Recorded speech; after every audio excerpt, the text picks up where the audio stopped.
Okay, all right. Obviously, extremely disappointed that we didn't, that we didn't win the game. We expect to win all the games that we play. I'll say that. I'll say this: I'm really proud of this group. I think this is an extremely tough, mentally tough team. I think they fight. I think they'll play. I think they'll go out and compete, and I'm proud of them for that. But we're obviously disappointed we didn't win the game. I think there's a lot of plays out there that we all wish we could have back. I know I got to coach better. I got to get the team ready to go. I got to get some of the details cleaned up, and we'll do that here as we push towards the bye week. But I thought those guys just they hung in there regardless of what the circumstance was, what the situation of the game was. The team doesn't blink; they just keep going forward. So we got to build on that. Hopefully, we can continue that and then clean up some of the execution and then go from there.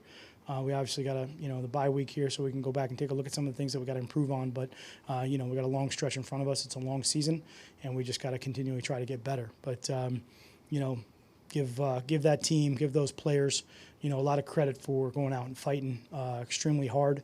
And we gotta coach it better so we can give ourselves a chance to win. So, what do you got?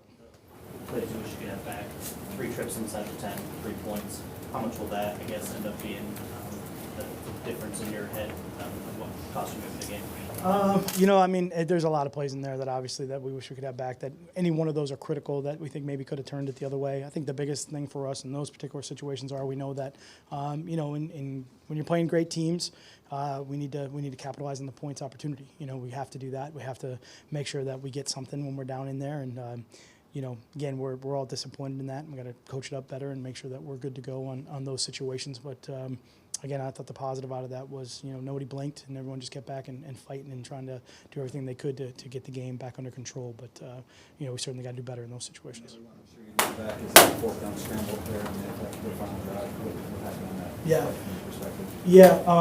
He's a great player, saw it, and he just took it right away. We had a particular call, and, they came in with a bigger personnel group, and they did a good job with the protection on it and really kind of doubled down on some of our guys and chipped him out of there and opened up a big hole. And I think it was probably a quick read for him, whether or not it was there, take off, if not, throw it. And, it was there for him. He took advantage of it. So that's on me. I got to coach that better. There was a lot of confusion on what kind of carry on fumble at the goal line. What were you told? What was your perspective on what went?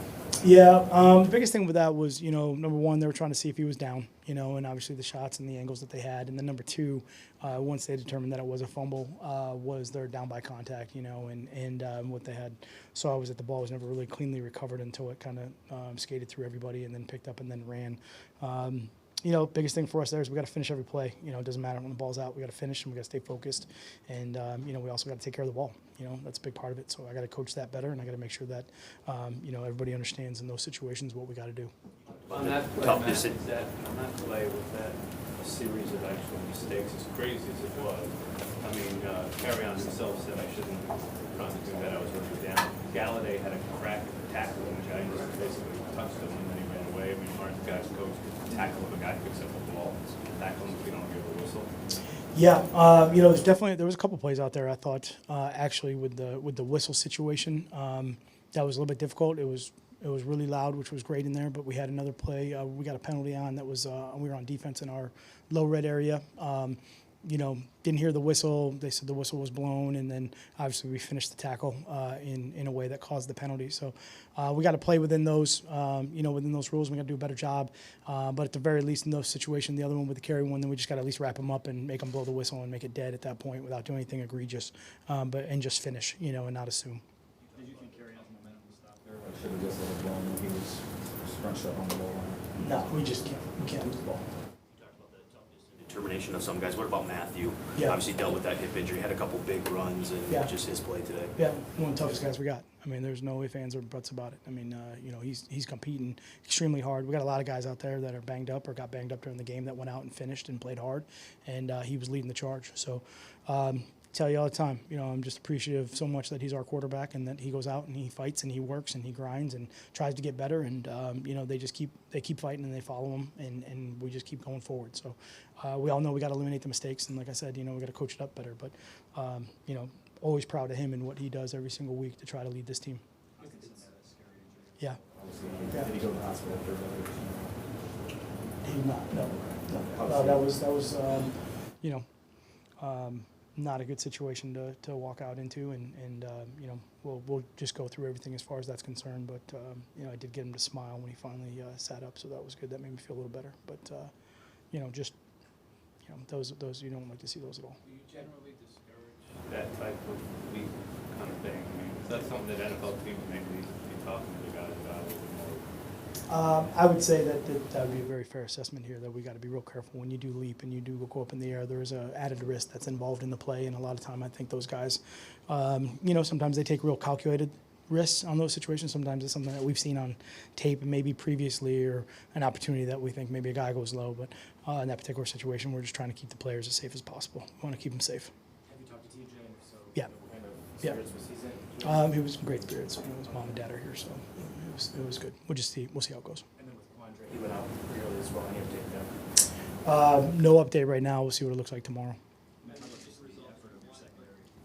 How about just the effort of your secondary, because no Slay, not having Quandre, Yeah. these two really key players back Yeah. there, and to hold them home to another touchdown pass, and to do the job they did.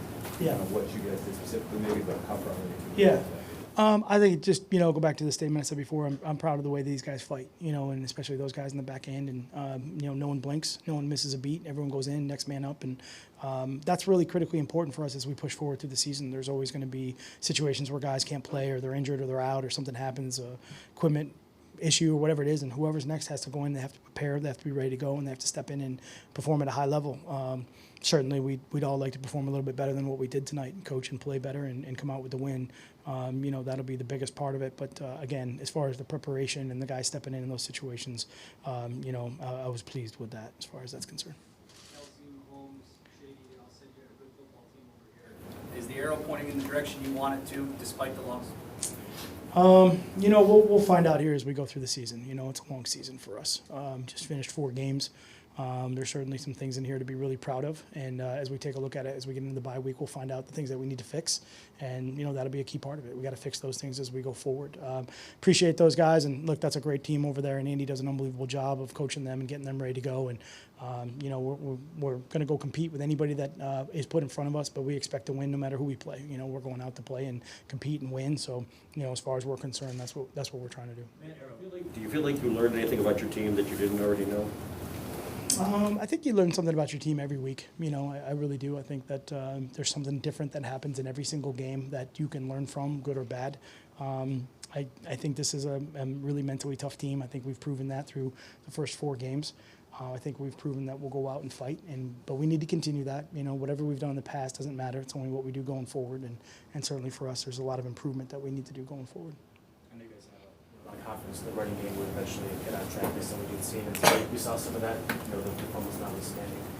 What was the key to keeping that? I think for us, you know, the run game, again, I think we were close last week. I think we were a couple maybe blocks or a couple little details away, and I thought some of that looked, you know, at least it appeared. We'll see what the tape looks like, but appeared that maybe some of that was cleaned up a little bit better. But there's definitely some plays in there. We had some runners and some defenses that they ran where they had some guys clean off the edge and trailing from the backside, and just some recognition things that we gotta clean up, and we gotta do a better job and make sure they're handled. But I think the group in general, you know, they want to do that stuff. They want to get better. They were trying to improve, and that's all you can ask for as a coach. And then we got to just coach it better and keep working with them. You said on the 4th and 8th that, you know, you got to coach better. In hindsight, I recognize it's hindsight.